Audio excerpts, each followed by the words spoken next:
fikih untuk membantu menyederhanakan jawaban daripada pertanyaan hubungan fikih, usul fikih, dan qawaid fiqhiyah. Juga tadi ada pertanyaan tentang perbedaan qawaid usuliyah dan qawaid fiqhiyah.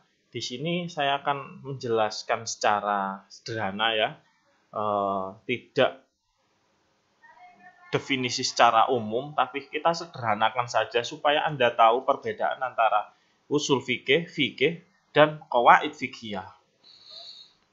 Usul fikih itu merupakan metode untuk menghasilkan hukum. Jadi, sekali lagi, usul fikih itu adalah suatu proses di dalam menggali suatu hukum yang didapatkan dari dalil-dalil baik Al-Quran maupun hadis. Itu namanya usul fikih. Contoh, ada ayat Al-Quran, wa aqimus sholata wa atuz zakata, dan dirikanlah sholat dan tunaikanlah zakat. Perintah Allah untuk mendirikan sholat dan menunaikan zakat ini kemudian dianalisa oleh para ulama usul fikih dengan menggunakan qawaid usuliyahnya, maka kemudian diambillah suatu kesimpulan produk hukum namanya wajibnya sholat dan wajibnya zakat.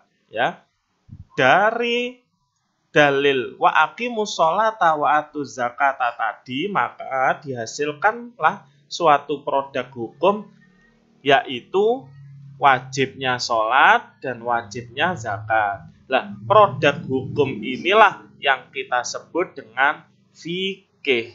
Ya, jadi sudah dijelaskan juga sama pemateri tadi bedanya qawaid usuliyah dan qawaid fiqhiyah. Qawaid usuliyah ini hubungannya dengan ini lafadz-lafadz, dan adanya itu sebelum ada fakta atau realita atau dinamakan produk hukum.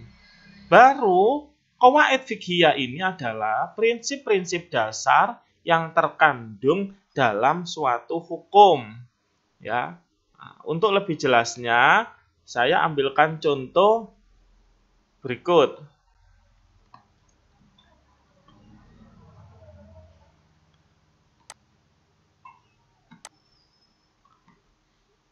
Ada suatu hadis, laula an asyqa ala ummati la amartuhum bisiwak inda kulli wudu'in. Seandainya tidak memberatkan umatku, sungguh aku akan memerintahkan mereka untuk bersiwak setiap kali berwudu.